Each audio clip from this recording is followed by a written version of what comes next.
आज हम लोग ज्योमेट्री के माध्यम से साइन 60 का जो मान होता है √3/2 उसको निकालेंगे। ठीक है, तो इसके लिए चूँकि हम लोग साइन 60 का मान निकालना है तो इसके लिए हम लोग पहले एक समबाहु त्रिभुज लेंगे। समबाहु त्रिभुज कहने का मतलब इंग्लिश में इक्विलेटरल ट्रायंगल बोलते हैं।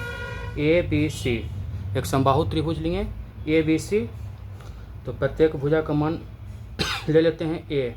ठीक है, अब समबाहु त्रिभुज में प्रत्येक कोण का मान कितना होता है 60 डिग्री, तो 60 डिग्री, ये भी 60 डिग्री और कोण ए भी 60 डिग्री। ठीक है, और कोण ए से भुजा BC पर एक लंब बनाएंगे। कोण ए से भुजा AB पर एक लंब बना देंगे। ठीक है, एक लंब बना देंगे।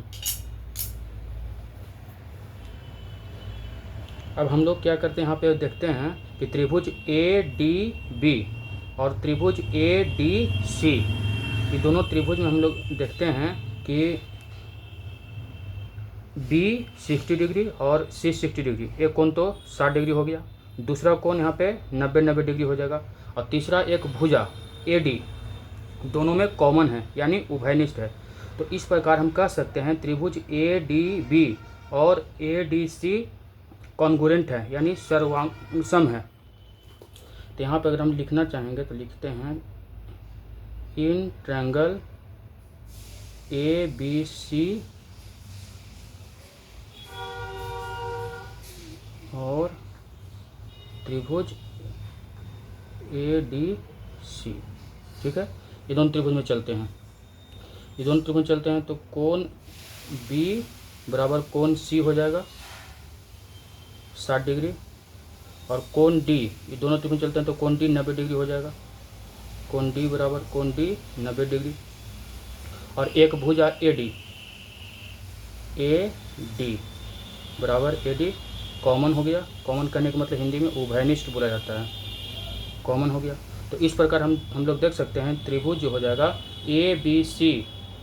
त्रिभुज ABD कॉन्ग्रुएंट हो गया त्रिभुज ACD।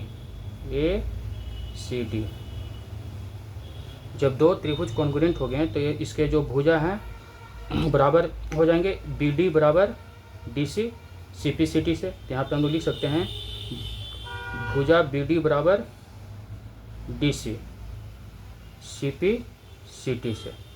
ठीक है, तो मतलब कि अगर ये दोनों भुजा बराबर हो गए हैं तो B और C का मान दिया हुआ है A और BD बराबर DC हो गया, तो ये दोनों आधा आधा में बढ़ जाएंगे यानी A/2 और A/2।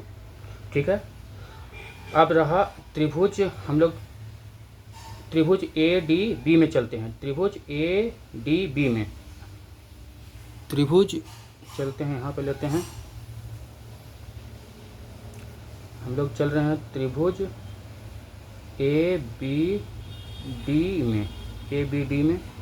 तो ABD में देखते हैं कि AB का मान तो A है और BD का मान A/2 है। हमें निकालना है AD यानी लंब का मान। तो AD निकालने के लिए पाइथागोरस लगा देते हैं, पाइथागोरस लगा देंगे AD निकालने के लिए।